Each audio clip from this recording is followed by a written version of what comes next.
Go. Ayan. Hello guys! Hello everyone! So, kumusta po ang lahat? I hope nasa mabuting kalagayan po kayo. So, this is Jane Suka lang. So, nandito po ako sa video ngayon kasi ang topic naman po natin ngayon is paano ba tayo mag-apply para hindi tayo may-scam sa mga company na papasokin natin. So, ako po talaga mismo is ang dami ko na pong mga na-encounter na mga negosyo o mga trabaho or mga company na napapasokan na na-scam po ako. So, ginagawa ko tong video para pag ginawa niyo po, hindi po mangyayari sa inyo yung mga nangyayari sa akin na mali.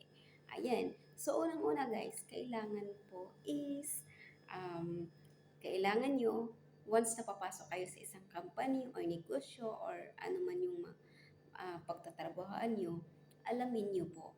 So, paano ba? Kasi mahirap naman po talaga minsan, di ba, natatakot tayo. O, hindi mo naman kasi malalaman hanggat hindi mo siya susubukan. So, ang gagawin mo po, puntahan mo. Halimbawa,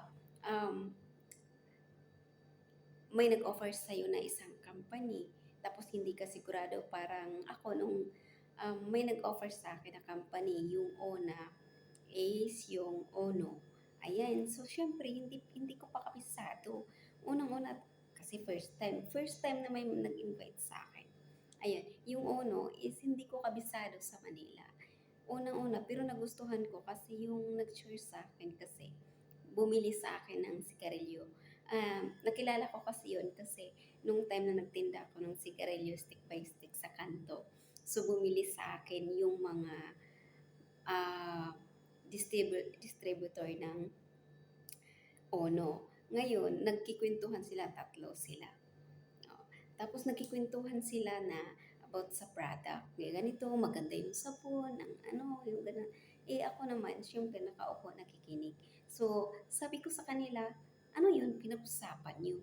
Ginanyan ko kasi parang nagbukas yung isip ko ba kasi narinig ko, kumita ako ng malaki, ganito yung kinikita ko sa isang araw. Kaya parang yung utak ko, inakit, inakit. Kaya sabi ko, ano yun, pinag-usapan niyo. Tapos yun, kinikwento niya sa akin, ganito, ma'am, baka no, hanggang sa pinaliwanag niya sa akin. Ayan, pero natakot ako kasi syempre, wala akong kakilala that time sa Manila.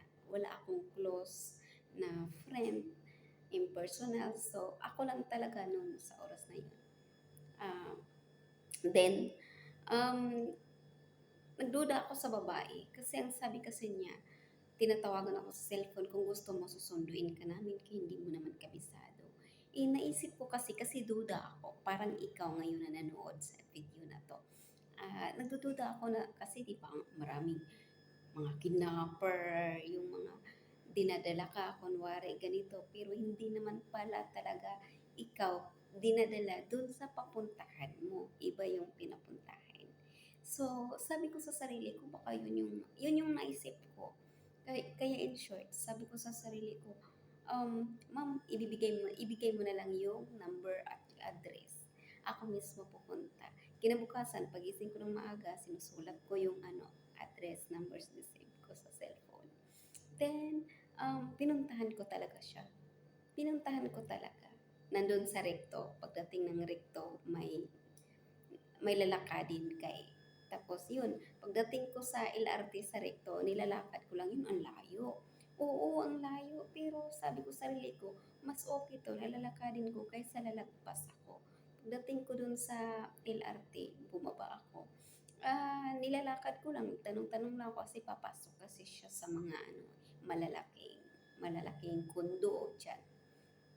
Alam, paikot-ikot na lang ako dyan. Ayun.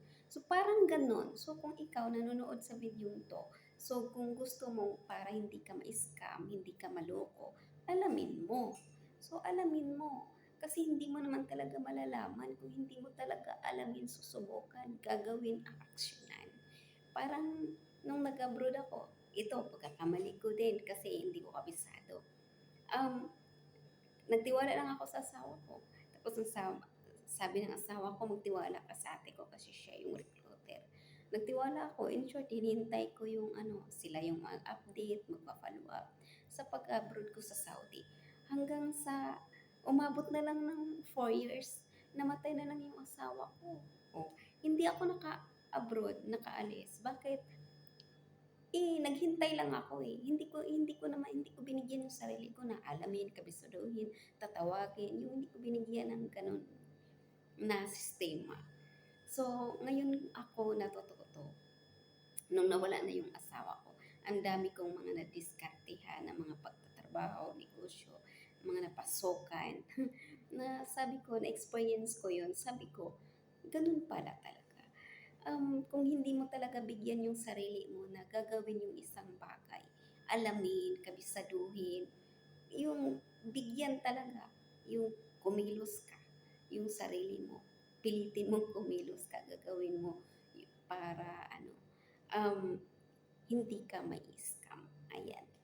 O, hindi ka mai-scam, kailangan gagawin mo, aksyonan mo talaga, kailangan tatrabahoin mo talaga. Yun, sabi ko sa sarili ko, mali, mali yun, yung mga sistema na ganon. Pero ang pagkakamali na yun, dun tayo natututo. Pasalamat pa din ako kasi dun po ako natututo. Ayan. So, kailangan mo talaga,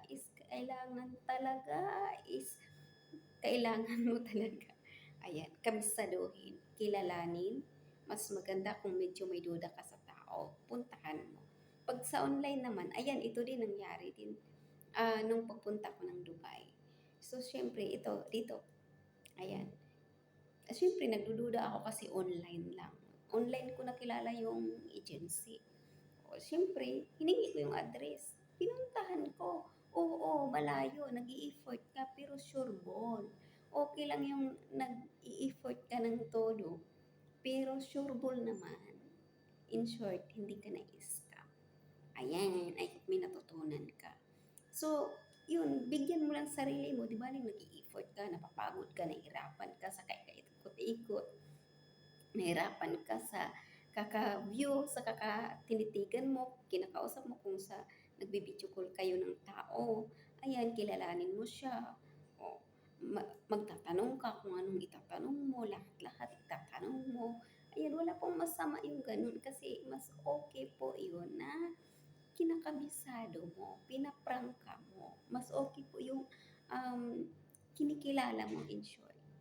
O kaya hindi mo po talaga masisisi naman kung may mga tao na nagtatanong ganito, ganun, ganyan. Kasi desidido siya. Parang ako, ayan, thank you pala sa agency ko dyan. Ayan, sa mga recruiter ko dyan, yung nandito sa Dubai. Kasi mahaba yung pasensya nila, guys. Ayan, mahaba yung pasensya nila. Kasi bago ako pumunta dito, marami talaga akong mga sinasabi. Hindi siya masama, pero in short, parang prank ka ba? Kasi syempre, ayaw mong maulit yung mga nangyayari na naranasan mo, di ba? So, nakakatulong yung ganyan ng mga pagsasalita, advantage ka. Yung mga pag-iisip na gano'n. Ayan, thank you so much. God bless po. Bye-bye.